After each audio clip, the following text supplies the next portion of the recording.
टूनपुर जंगल के बीचों बीच सभी पक्षी एक जगह इकट्ठा हो गए थे और जंगल का माहौल काफ़ी जोश से भरा हुआ था।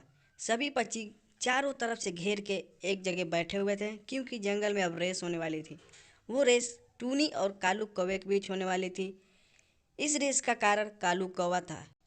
कालू कौवा बहुत ज़्यादा शरारती और एक तरह से बहुत घमंडी था। वो अपने से बड़ों का आदर नहीं करता था, उन्हें उल्टा सीधा बोलता रहता था और अपने से छोटे चिड़ियों को मारता और पीटता रहता था। वो उनको हमेशा परेशान करता और जंगल में एकदम आतंक मचाए हुए था। कालू कौवा के घमंड और शरारत की वजह से जंगल के सभी पक्षी उससे काफ़ी तंग आ चुके थे। ऐसे एक दिन कालू कौवा एक पत्थर पर बैठ के सोच रहा था और मन में ही मन बात ही कर रहा था। ओए, इस जंगल में मुझसे बड़ा होशियार और कोई बहादुर नहीं है और ना ही कोई मेरी तरह उड़ सकता है। अगर किसी में दम है तो आ जाओ मैदान में। इस जंगल में मुझसे तेज कोई नहीं उड़ सकता है। मेरी बराबरी तो क्या, मेरे पैरों की धूल तक नहीं है कोई इस जंगल में जो मुझे हरा के दिखाए। अगर किसी में दम है तो आए और मेरे साथ रेस लगा के दिखाए।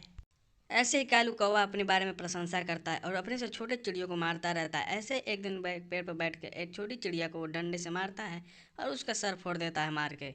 इसके बाद वो चिड़िया रोती रोती घर चली जाती है और अगले दिन कालू कौवा उड़ते हुए जाता है तो रास्ते में उसे बंटी कबूतर दिखता है तो उसके पास जाकर बैठ जाता है और अपनी सेखी बगाड़ने में पीछे नहीं रहता है और कहता है। ओए चिरकुट बंटी कबूतर, तू यहाँ क्या कर रहा है? मुझे भी तो बता। ओए बंटी, तेरे अंदर हिम्मत है क्या? तू मुझसे रेस लगाएगा? अगर दम है तो कल आ जाना। अयो मेरे को ओच नहीं लगाना, तुम तो बहुत बदतमीज होता जी। मेरे को खाली परेशान करता और सबको मारता पीटता गाली देता। कौन खेलेगा जी तुम्हारे साथ? तुम तो गलती करता फिर भी नहीं मानता। कालू कौवा कबूतर की ऐसी बातें सुनकर उस पर गुस्सा हो जाता है और गुस्से से कबूतर से कहता है। ओए चिरकुट बंटी, तेरी इतनी हिम्मत, तू मुझसे जबान लड़ाएगा और तू मेरी बेइज्जती करेगा?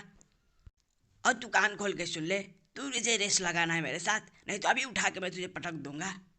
कालू कौवा की ऐसी धमकी भरे बातें सुनकर कबूतर डर जाता है और कहता है। आइए, तुम तो बहुत बदतमीज होता जी। मैं नहीं तुम्हारे साथ रेसा लगाऊंगा, मैं जा रहा हूँ जी।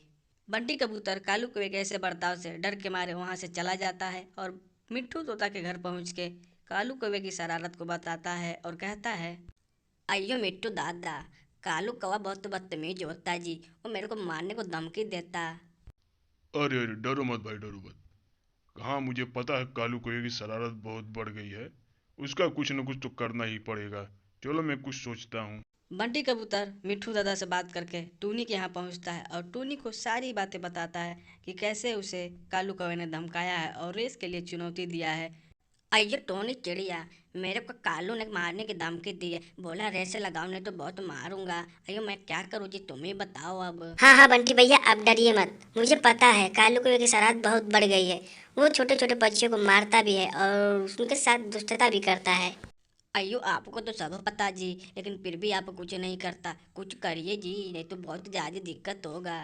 बंटी कबूतर के इतना कहने के बाद टूनी चिड़िया को कहती है। ठीक है कालू भैया, मैं इस समस्या का समाधान करती हूँ। अब मुझे बताओ कि आप कल कहाँ बैठे थे। मैं कल जाके वहाँ पे बैठूंगी और कालू कौवा जब मेरे पास आएगा और मुझे चुनौती देगा तो मैं उस चुनौती को स्वीकार करूंगी और उसके साथ रेस लगाऊंगी। अगले दिन टूनी चिड़िया सुबह होते ही वहीं जाके बैठ जाती है जहाँ पे बंटी कबूतर बैठा रहता है और कालू कौवा आता है और वहाँ पे रुक जाता है और टूनी चिड़िया से कहता है।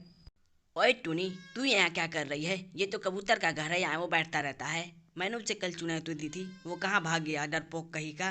देखो कालू कौवा, तुम्हारी शरारतें बहुत बढ़ गई हैं और दूसरे पक्षियों को परेशान करना छोड़ दो।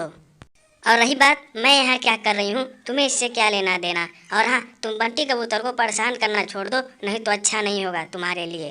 टूनी चिड़िया के ऐसा कहने पे कालू कौवा अंदर से एकदम आग बबूला हो जाता है और गुस्सा के कहता है।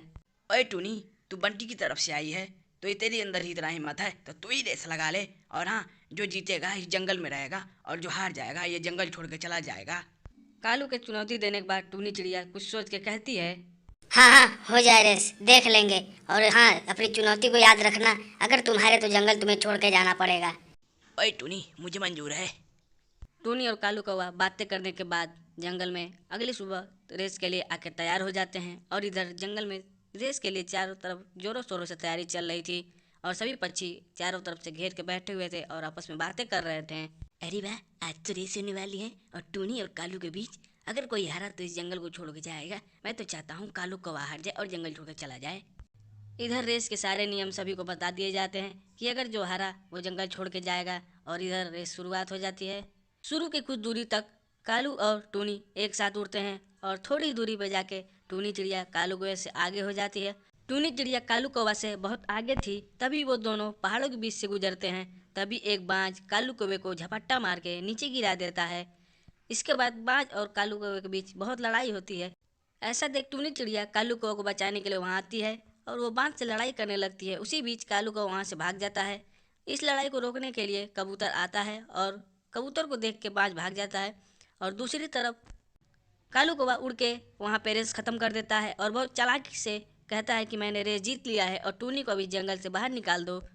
तभी पीछे पीछे टूनी चिड़िया और बंटी कबूतर आ जाते हैं। जंगल के सारे पक्षी टूनी को कहने लगते हैं कि टूनी, तुम रेस हार चुकी हो और अब तुम्हें जंगल छोड़ के जाना है। नहीं नहीं दोस्तों, मैंने रेस नहीं हारा। कालू कौवा में हम लोगों के साथ धोखा किया है, ये झूठ बोल रहा है। तभी वहाँ पे बैठा बंटी कबूतर कहता है, अयो बंटी कबूतर, कितना झूठ बोलता जी तुम।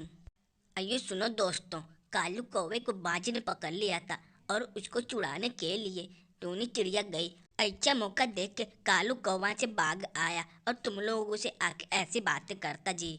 अयो कालू कौवा, टूनी की जगह तो तुमको जाना जी इस जंगल को छोड़ के। कालू कौवा उन सब की बातें सुनने के बाद कहता है, ओए ठीक है, मैं जा रहा हूँ इस जंगल से, लेकिन मैं एक एक को देख लूंगा। इतना सब कहने के बाद कालू कौवा वहाँ से निकल जाता है।